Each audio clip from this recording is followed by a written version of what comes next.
గత 3 రోజులుగా పెద్దపల్లి జిల్లా రామగుండం పారిశ్రామిక ప్రాంతంలో విస్తృతంగా వర్షాలు కురుస్తుండటంతో అధికారులు అప్రమత్తమయ్యారు.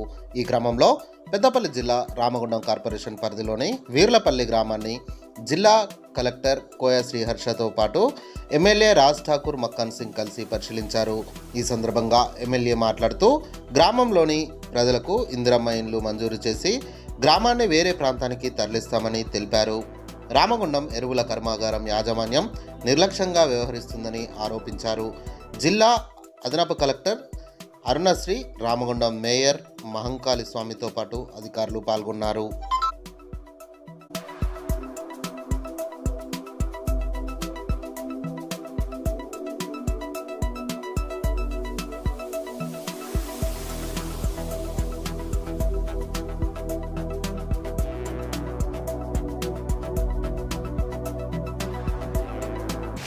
ఆర్ఎఫ్సిఎల్ ఫ్యాక్టరీ చేయడం వల్ల ఇలా వీర్లపల్లి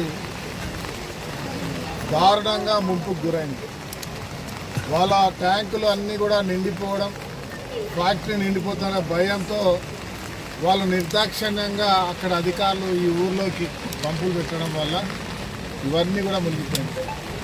నేను ప్రభుత్వం రానప్పటి నుంచి ఆ రోజుల్లో ఇది కట్టేటప్పుడు పబ్లిక్ హియరింగ్లో వీర్లపల్లిని షిఫ్ట్ చేస్తాం, స్థానికులకు ఉద్యోగం ఇస్తామని అప్పుడున్న నాయకులు మాటిచ్చారు.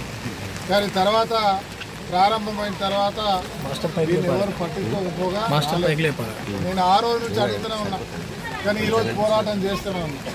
ఇది కేంద్ర ప్రభుత్వానికి సంబంధించిన మోడీ నిర్ణయం. R&R ప్యాకేజ్ ఇవ్వడానికి సిద్ధంగా లేరు, ఉద్యోగాలు ఇవ్వడానికి లేరు.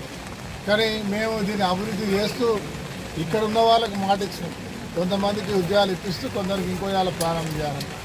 దురదృష్టవశాత్తు ఈరోజు జరిగిన సంఘటనలో నీళ్లు రావడం వాళ్ళ నిర్లక్ష్యాన్ని మరొకసారి మనందరి గురించి నేను, కలెక్టర్ గారు, నిన్న కమిషనర్ గారు, నా కుటుంబంతో పాటు మేయర్ గారు, అందరు నాయకులు భాగస్వాములు అయిన వీళ్ళకి రక్షణకు ఉండి ఇళ్లలో వాళ్ళందరినీ వారికి సురక్షిత ప్రాంతాలు తరలించి వారికి కావాల్సిన వసతులు ఏర్పాటు చేయడం జరిగింది.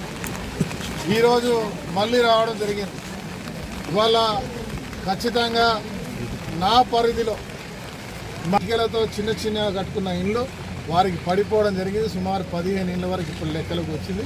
వారందరికి కూడా కలెక్టర్ గారు ఇక్కడే ఉన్నారు, మాట్లాడి వారికి ఇందిరమ్మ ఇల్లు లేదా తాత్కాలికంగా ఉండడానికి వాళ్ళకి వసతులు ఏర్పాటు చేసే కార్యక్రమం కూడా ప్రభుత్వం చేస్తూ ఉంది.